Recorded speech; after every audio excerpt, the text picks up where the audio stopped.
Tonight's GMC Sierra tweet of the night comes from the NFL. Tom Brady's 23 season career is now over. 7-time Super Bowl champ, 5-time Super Bowl MVP. I don't think you'll see that duplicated ever again. 3-time league MVP and #1 in all of these categories, including regular season passing yards, playoff passing yards, regular season touchdowns, and playoff touchdowns. Chris, do you believe it? I do, because that's $375 million waiting for him, and I think he needs a new direction. I mean, he can make more money and will make more money doing broadcasting even next year than I think he would make if he went to a team that was built to succeed.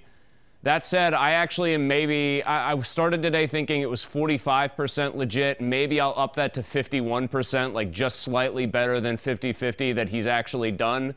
I don't doubt that that was real emotion in his video where he was about to start crying at the end of it, but throw that all out. You know, in 2 or 3 months, 4 months from now, early summer, he's used to getting geared up for football season. What if there's a team with an unsettled situation? What if somebody has a quarterback injury in preseason? Tom Brady's still going to have those juices flowing, and I think it's going to be hard for him to say no if somebody picks up the phone and calls and he deems it to be a worthwhile and potentially successful situation. I just think the guy is that competitive. Maybe so, but Fox has to get on with their business, and they got to, make this happen to put him in the booth and do all that stuff. So they'll probably want him to get engaged quickly. But you're right about his numbers. I mean, if you look at him coming back this year at a 45-year-old, 25 touchdowns, 9 picks, most quarterbacks will take that. So we'll see how this goes.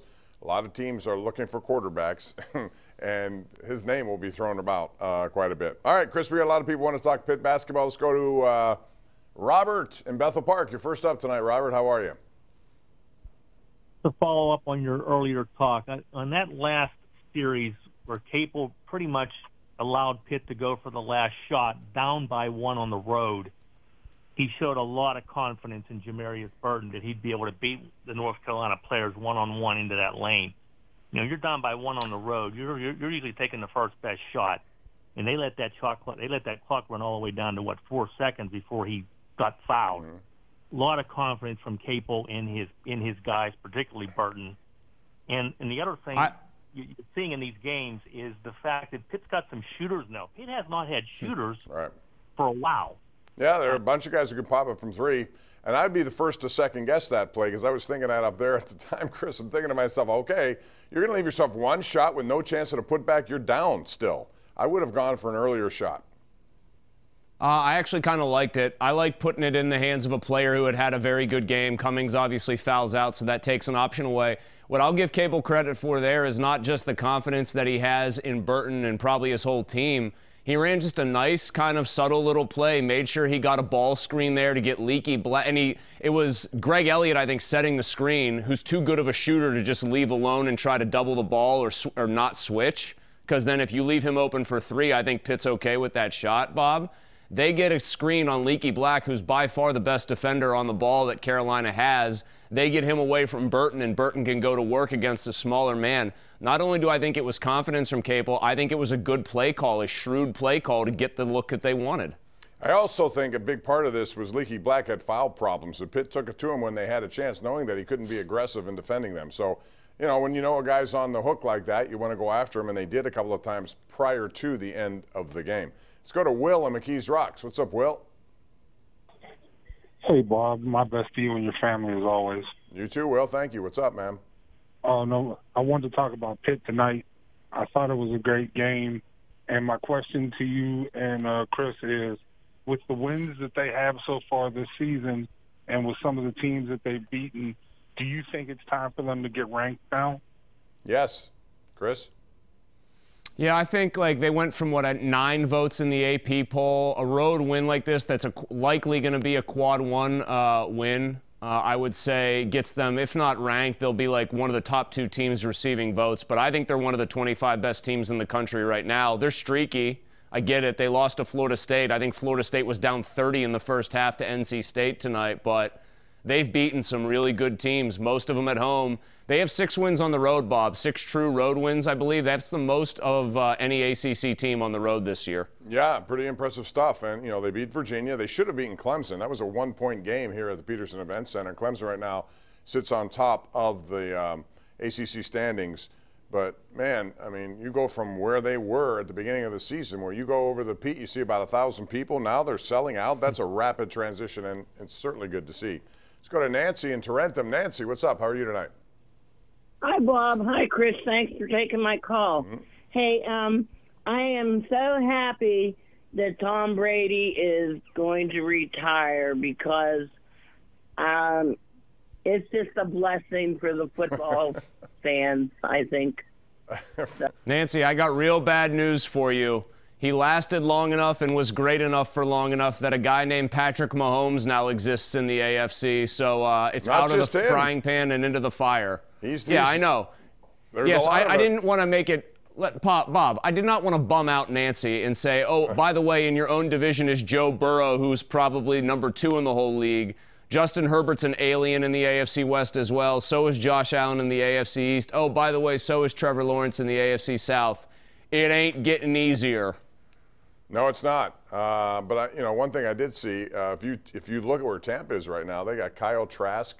I was looking at these depth charts today, and there are not a lot of guys around. A guy like Mason Rudolph might find himself in a pretty neat position, even if it's backup money that's pretty good money, with the hope that he could get a chance. So a lot of offseason stuff. I got some tweets here, Chris. I'm going to get to them. Mike Vernon has a hockey question. It says, do you guys see Ron Hextall making a major move during the All-Star break? What are your thoughts on realistic possibilities? No, and not many. I don't know what they're going to do because I don't know what they have to offer. Chris, was that actual former Detroit Red Wings goalie Mike Vernon asking that question? Mike Vernon. I hope maybe it is. I doubt it. Mario Lemieux owned him, by the way.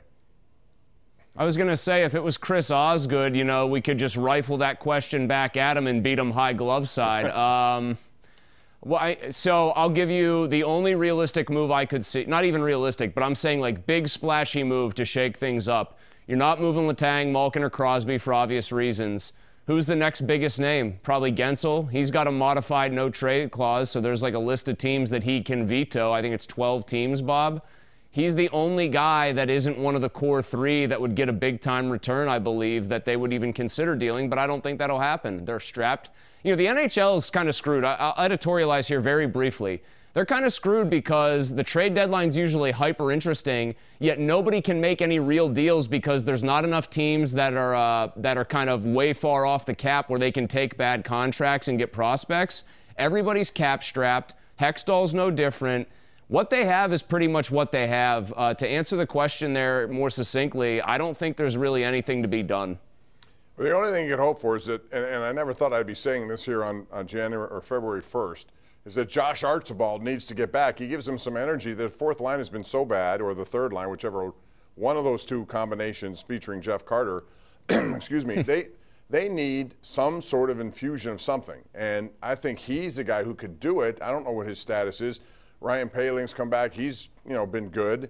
But, man, you're getting nothing from Kapanen. You're getting nothing from Carter, quite frankly. You're getting nothing from a lot of guys who are already signed.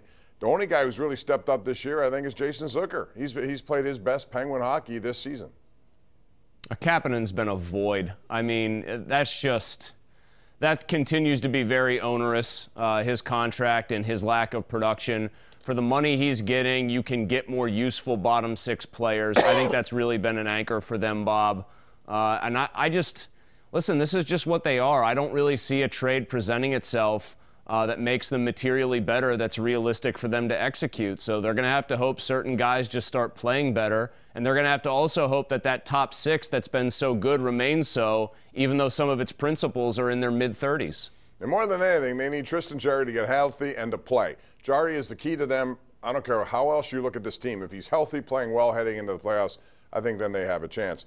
One thing we saw tonight, Carolina, which won last night, scoring 4 goals late in the game to beat L.A. at home. They flew to Buffalo. Buffalo's a point behind the Penguins. It could have jumped them tonight, Chris, but they lost at home as Carolina won 5-1.